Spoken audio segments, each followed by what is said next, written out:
I found the prospect of going to law school candidly somewhat intimidating, but I white-knuckled it through school and then ended up coming to Chicago. And I knew I wanted to do something that would help people transition and be transformative.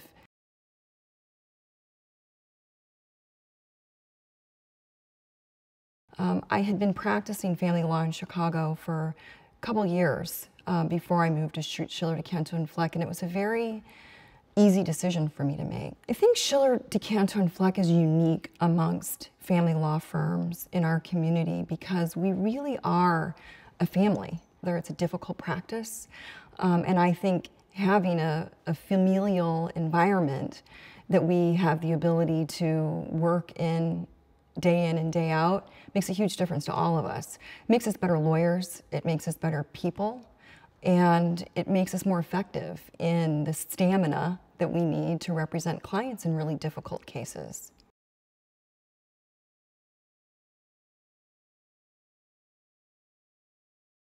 I think that the payoff to the client in working with Schiller DuCanto Fleck is that you have the font of knowledge of who is ever on your particular team, but you also have really the experience and the knowledge of all the lawyers of the firm. We are in constant communication with one another about our cases. We have 40+ lawyers who are in all of the courtrooms we practice in every single day. No sole practitioner can touch that.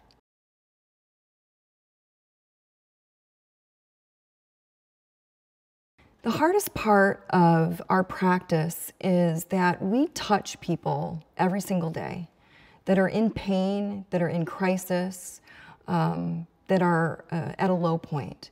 And you can't help but be impacted by that. We are all empathetic people. We wouldn't be in this practice if we weren't. And feeling the pain sometimes that your clients are in is difficult.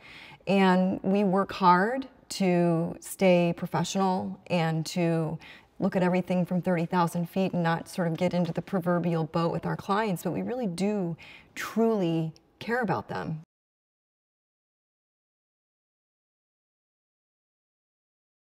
The best part of my job is that in virtually every case, at some point in the case, you begin to see a shift in the client that you're representing, where they cross a threshold, where they start to get excited about their future, and they begin to understand that hope is not lost, that they do have a future that they can get excited about. And to watch people go through that transformation and transition in the process, when they get it and they understand that there's a new future out there for them, it's pretty amazing to watch.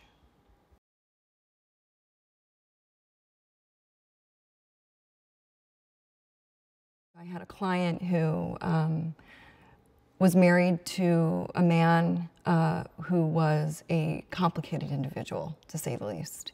They had extraordinary wealth, and he had generated a lot of that wealth as a mercenary of sorts, for lack of a better way of saying it. And she was extraordinarily afraid and intimidated. There had been a lot of conflict and fear in the relationship. I was convinced that litigation would be the absolute worst forum and really bring out the worst in their relationship dynamic. And I told her that I thought that it was really worthwhile that we try to mediate the case. She trusted me, and we were able to get the case done quickly and efficiently and as amicably as you could hope to. And not that long ago, I received a picture from her of her and her son and her husband at their son's college graduation, all arm in arm, smiles on their faces. I don't think they'd ever had a family picture like that before the divorce. I think that thinking outside the box sometimes and not assuming outcomes, even in high conflict cases, is an important part of what we do.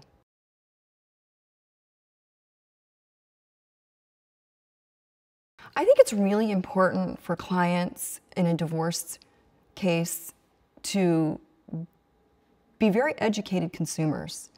I think they need to understand the process. I think they need to understand what they're asking for costs. I think they need to be mindful of the cost benefit of everything they do in the process. And I think they need to be their own best advocate. Obviously, we're here to advocate for them, and we're going to advocate for them zealously. But the clients that get the best outcomes are those that are engaged and advocating for themselves too.